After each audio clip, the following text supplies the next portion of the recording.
E finalmente, ministro André Mendonça chuta o pau da barraca e parte para cima do Centrão, aqueles que estão controlando o Brasil, justamente a mando do ministro Alexandre de Moraes. Agora você vai ver aqui.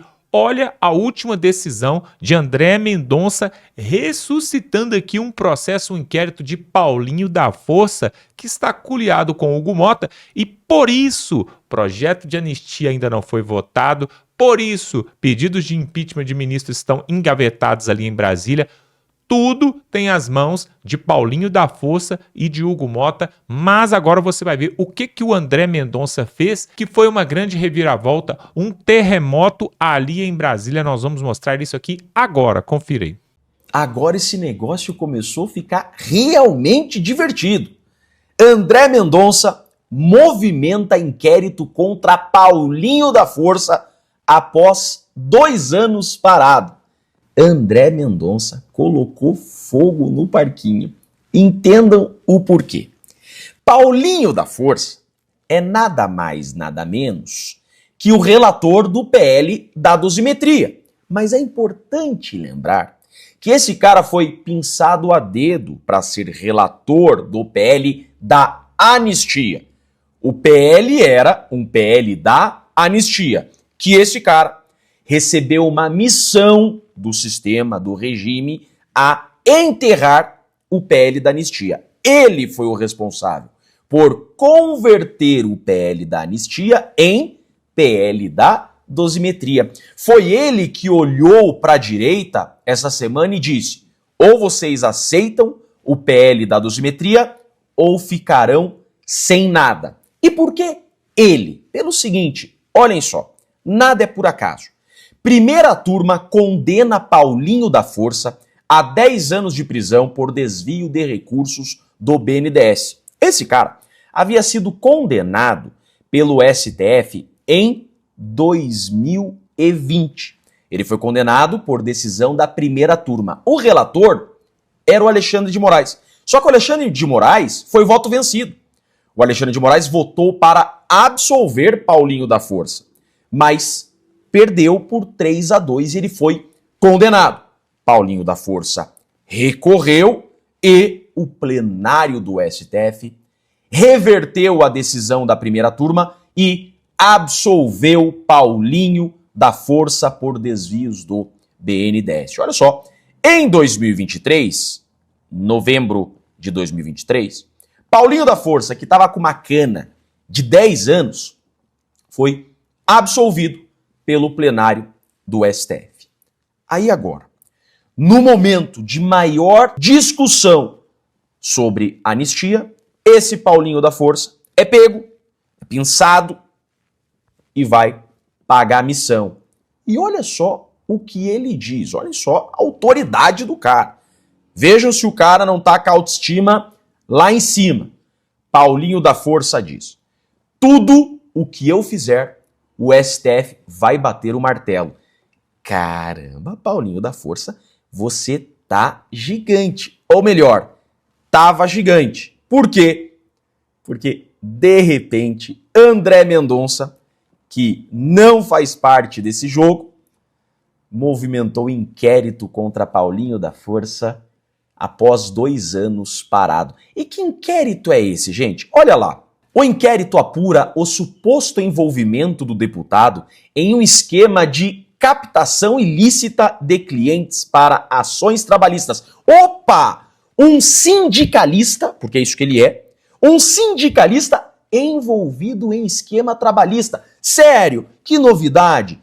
A partir da venda de listas de trabalhadores demitidos obtidas junto a sindicatos. Ele, um sindicalista, Paulinho da Força, é o presidente da Força Sindical, sob sua influência. Paulinho é ligado à Força Sindical. André Mendonça apagou fogo com gasolina. Paulinho da Força achou que tava, olha ele lá, olha a carinha dele, achou que tava absoluto. Paulinho da Força pensou, tô absoluto.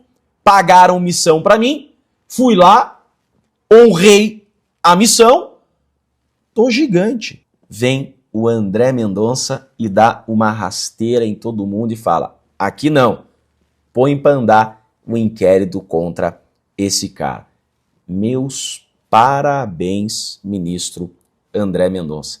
Botou fogo no parquinho e botou o sindicalista no lugar dele. Gostei. Lembrando, tudo na mesma semana que até o jornal O Globo expõe um contrato milionário da esposa de um ministro do STF. Documento previa o pagamento de 129 milhões em 3 anos ao escritório da mulher e filhos do ministro. O que está acontecendo? Será que o jogo está virando? A Globo jogou esse contrato no ventilador, inquérito andando contra Paulinho da Força, que acabou de cumprir uma missão importante para o regime. Agora as coisas começaram a ficar realmente divertidas. É isso aí, gente. Eu sou Jeffrey Chiquini, sou advogado e deixo aqui um grande e forte abraço a todos. Pois é, e tem mais. O senador Magno Malta vai trazer aqui informações quentíssimas e de bastidores ali de Brasília.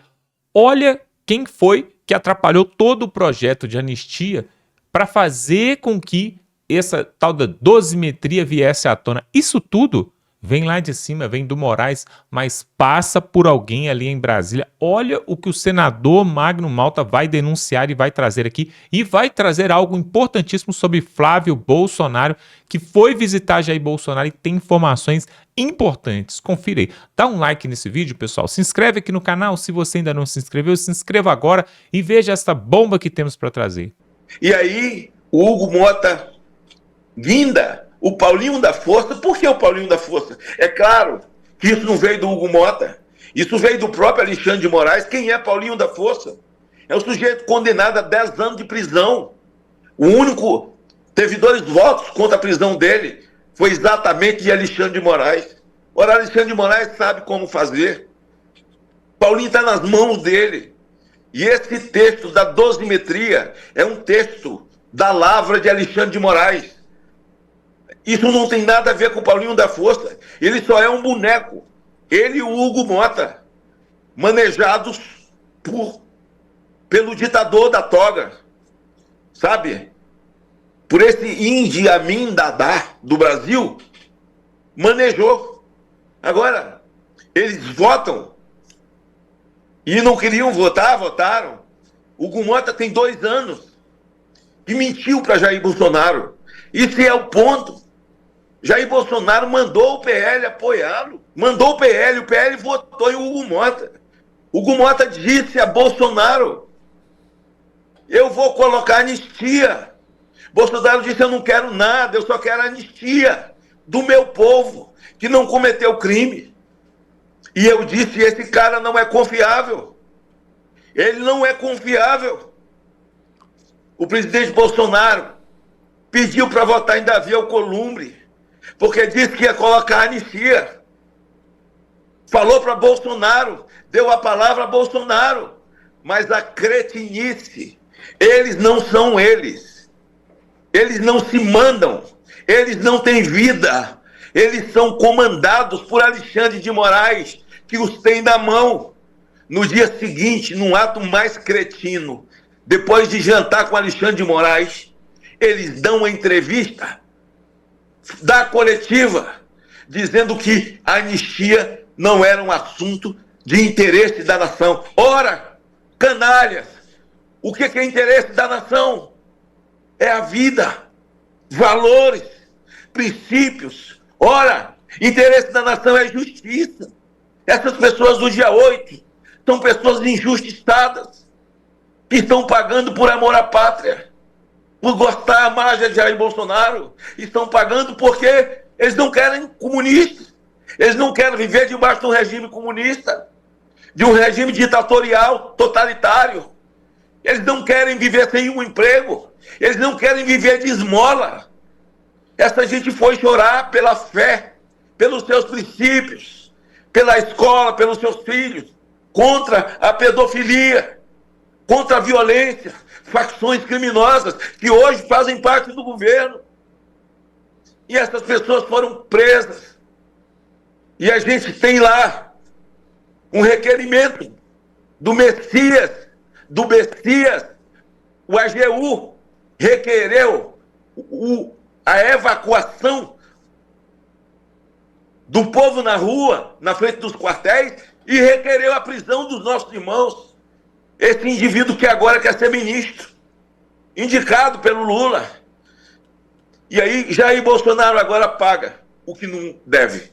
Jair Bolsonaro está sendo matado, está sendo morto, aos poucos, esvaindo na sua saúde. Eu fui o penúltimo a visitá-lo, Pitório. E eu fico... Não, você pode me parar se você quiser perguntar alguma coisa. Não. Estou te ouvindo. Tá, sim. Eu fui a penúltima pessoa a visitar Bolsonaro, depois do Nicolas. Eu passei 4 horas e meia, mais ou menos, com ele. Orando com ele. E disse a ele o que eu sempre disse, mas eu disse pela última vez, porque não ouvi mais. Deus te deu uma riqueza na sua trajetória, na sua vida, que não foi fazenda, não foi jatinho comprado com dinheiro público, não foi cobertura, não foi Ferrari. Você nunca roubou ninguém. Você tem uma riqueza que Deus te deu. A sua riqueza é a escolha que Deus fez. Deus te escolheu e Deus te deu um nome. Eles querem a tua riqueza. Eles vêm aqui te visitar, mas o interesse é outro. Eles querem que você faça o testamento. Eles que estão estranhados, lançando candidaturas, mas eles querem que você faça o testamento, que você passe a riqueza para eles, porque eles não estão te importando com você. O sistema põe o nome e eles usam a sua riqueza. A sua riqueza é o povo. Não entregue o patrimônio, a riqueza que Deus lhe deu. E o Bolsonaro deu o cajado na mão do seu primogênito e disse: segue. Essa coisa para mim é muito forte. Para mim é muito forte. Segue. Segue é o quê? Segue com os mesmos princípios, os mesmos valores.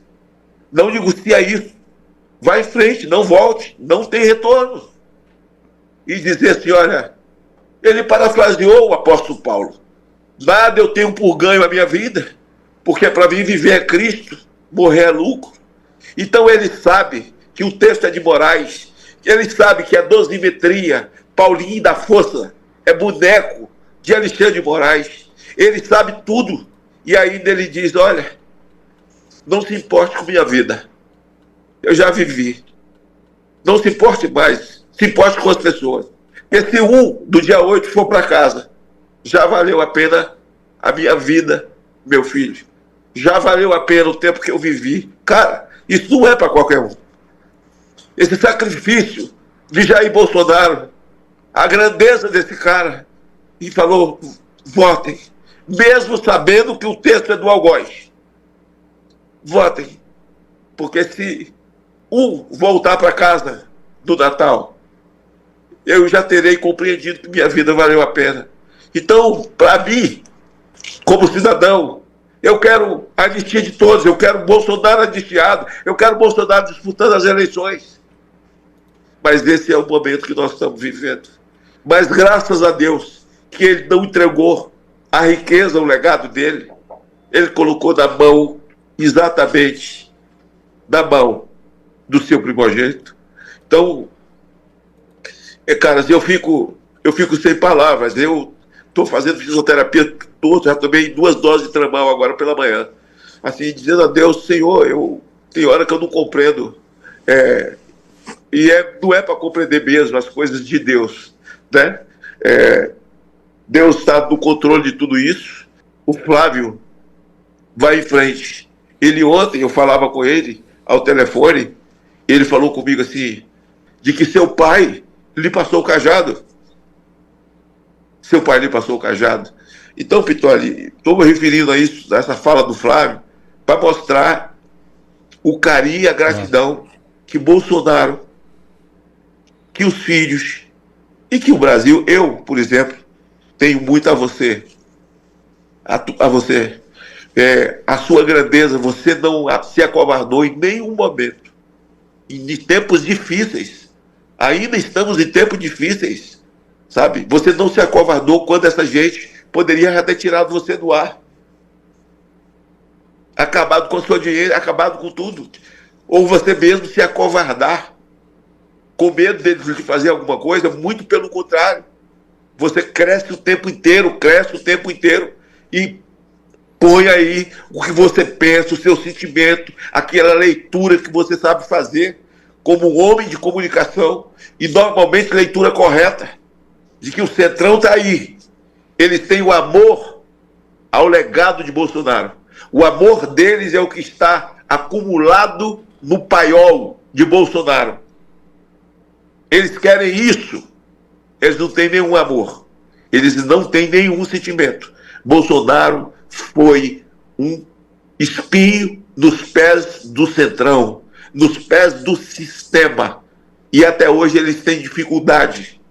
Porque quanto mais eles agridem, Bolsonaro calado, sofrendo, sendo humilhado publicamente. Cada uma emissora de televisão colocou como se fosse um estúdio em frente à Polícia Federal, porque ali dentro é como se tivesse preso um marginal, sabe, um grande assaltante, sabe? Não é... Eles não vão filmar o Vocaro nunca, nem a mulher de Alexandre de Moraes. O dinheiro que ela recebe de honorários são 3 vezes mais do que a mala de Gedel, porra. 3 vezes mais. Que vergonha, que vergonha. Mas eles não têm vergonha. É no avião do amigo. É nesse que Toffoli vai. O Toffoli vai assistir a final no avião de um réu. Na própria corte. Cara, isso é descarado. Esses caras todos têm que ser impeachmentados. Mas impeachmentado por quem? Se você tem um Senado acovardado, ajoelhado, frouxo, e não no final disso, é porque o presidente do Senado, sabe, a vida dele não pertence a ele, a vida dele está na mão de Alexandre de Moraes, está na mão de Gilmar Mendes. Pois é, pessoal, olha só, diante desse cenário, né, que hoje nós temos Jair Bolsonaro preso, com doenças, ele ainda está com doenças, está preso ali, sem poder até ter atendimento médico. Olha o que aconteceu no dia de ontem, né? Depois que a Carla Zambelli, né, passou ali pela votação na Câmara dos Deputados e não teve seu cargo ali, né, não terminaram com seu cargo, na verdade, eles não extinguiram ali o mandato dela, aí o que aconteceu? O Moraes, né, que manda em tudo, na verdade, hoje o judiciário, né, nós não estamos vivendo um regime de presidencialismo, nós estamos vivendo o regime do judiciário. O Moraes deu a canetada e falou, não, a Carla Zambelli já perdeu o mandato e não tem o que fazer. E todos estão esperando até agora, sabe o quê? Uma fala pelo menos um pronunciamento do senhor Hugo Mota, que nada o fez. Pessoal, lá atrás, eu falei aqui, olha só, vamos resumir. Você vai entender, preste atenção no que eu vou falar aqui agora. Você talvez pode não gostar disso, mas é a verdade. A verdade, às vezes, ela é amarga, né? Se Bolsonaro está preso hoje, e a direita perdeu o poder, e hoje o Lula e o Moraes estão aí mandando e desmandando, tudo isso passa pelas decisões de Jair Bolsonaro, Valdemar da Costa Neto e do PL. E eu vou te provar agora. Lá atrás, uma das decisões erradas. Quando teve a reunião ali, né, em Brasília para escolher quem seriam ali os candidatos ao Senado Federal, a presidência do Senado Federal e também a presidência da Câmara dos Deputados, tiveram alguns deputados do PL de direita e alguns senadores do PL de direita, que eu me lembro justamente, um deles foi o Rogério Marinho, o outro foi o Eduardo Girão, que é do Novo, Partido Novo, mas que é apoiador de Jair Bolsonaro. Tivemos outros deputados também na Câmara dos Deputados que se ofereceram para se candidatar e fazer uma chapa ali para a presidência da Câmara e do Senado. O que o Valdemar da Costa Neto, junto com o Bolsonaro, fizeram? Foram apoiar o Davi Alcolumbre e o Hugo Mota. E olha o que eles fizeram, entregaram a cabeça de Jair Bolsonaro de bandeja para o Moraes e para o Lula. Tudo isso, pessoal, tudo isso foi escolhas erradas que eles fizeram lá atrás. E agora estão colhendo aí o que plantaram, realmente, pessoal. Agora olha por outro lado, como que a esquerda faz, é isso que eu gostaria que você pensasse. Olha como a esquerda faz. A esquerda manipula o judiciário, o Congresso Nacional, o Centrão, manipula e ganha todos. E aí sai conquistando espaço. Hoje, alguns estão falando, mas que o Flávio Bolsonaro saiu na pesquisa aí, que ele está bem, tal. Não tem como, pessoal. O único que pode bater de frente com o Lula para vencer em 2026 é Jair Bolsonaro. Não se engane. Tudo que a esquerda queria, que o Centrão queria e que o próprio sistema ali do judiciário quer é que colocasse uma outra pessoa no lugar de Jair Bolsonaro para concorrer contra o Lula e parece que eles conseguiram. E aí, agora, temos essa questão aí do Paulinho da Força, do Hugo Mota. Olha só, pessoal. Eles não enganam ninguém, esse povo não engana ninguém. Na verdade, depois que o Lula ganhar as eleições e ficar mais 4 anos, o Centrão já está preparando um candidato ali. A verdade, depois que terminar a era Lula, o Centrão já tem o seu candidato e o povo brasileiro vai sendo feito de palhaço. Agora, pelo menos nós temos ali no judiciário, né, o André Mendonça, que vez por outra aparece aí em cena e dá uma paulada dessa. Eu espero que ele dê aí a lição que o Paulinho da Força aí precisa, que a justiça seja feita. Na verdade, nós não queremos o mal para ninguém, nós queremos somente que a justiça seja feita. E o que precisa ser feito nesse país é a justiça. É claro que, como falou aqui o Magno Malta, né, o Jair Bolsonaro passou o bastão ali, passou o legado ali para o seu primogênito, Flávio Bolsonaro, tudo bem. Mas isso vai levar um tempo até a população, até o povo aceitar isso. E esse tempo que eu estou falando é 3, 4, 5, 8 anos até ele ter aí, herdar esse capital político do seu pai, o Jair Bolsonaro. Não é assim da noite para o dia. Até porque, pessoal, você tem que entender isso. Vamos ter mais de um candidato de direita nessas próximas eleições. O que não vinha acontecendo lá atrás agora vai acontecer. Teremos 3 ou 4 candidatos de direita disputando ali para tentar derrubar o Lula. E o que isso acontece? Aí acontece que os votos vão pulverizar no meio desses candidatos e pode ser até que o Lula ganhe em primeiro turno, pessoal. Tudo porque a direita não se organizou. Agora, vamos contar, né, que esse processo de anistia aí, ele ressuscite das cinzas agora que o Paulinho da Força aí está com esse inquérito nas costas. Vamos supor que alguém ressuscite aí o projeto de anistia e Jair Bolsonaro saia da prisão e se torne elegível. Será que ele teria condições, né, com esses problemas físicos aí, problemas de saúde, né, um soluço que não acaba mais, 2 abdominais e outras coisas mais, ele teria condição de eleger e de comandar a nação mais uma vez? Eu quero que você coloque aqui nos comentários o que você acha do Paulinho da Força, do Hugo Mota e desse conluio ali do Centrão em Brasília. Pessoal, realmente só Deus para poder salvar o povo, porque do jeito que as coisas estão amarradas, entrelaçadas ali, eles vêm fazendo isso há muitos anos, não é de hoje não, pessoal. As coisas não acontecem assim de repente não. Tem anos e anos que o Brasil vem sendo amarrado, amordaçado e agora chegou nessa situação. E eu quero te pedir para se inscrever aqui no canal para a gente continuar essa luta aí. Compartilha esse vídeo no grupo do WhatsApp, no grupo da família, para que chegue a mais pessoas. Vamos ficando por aqui e até a próxima.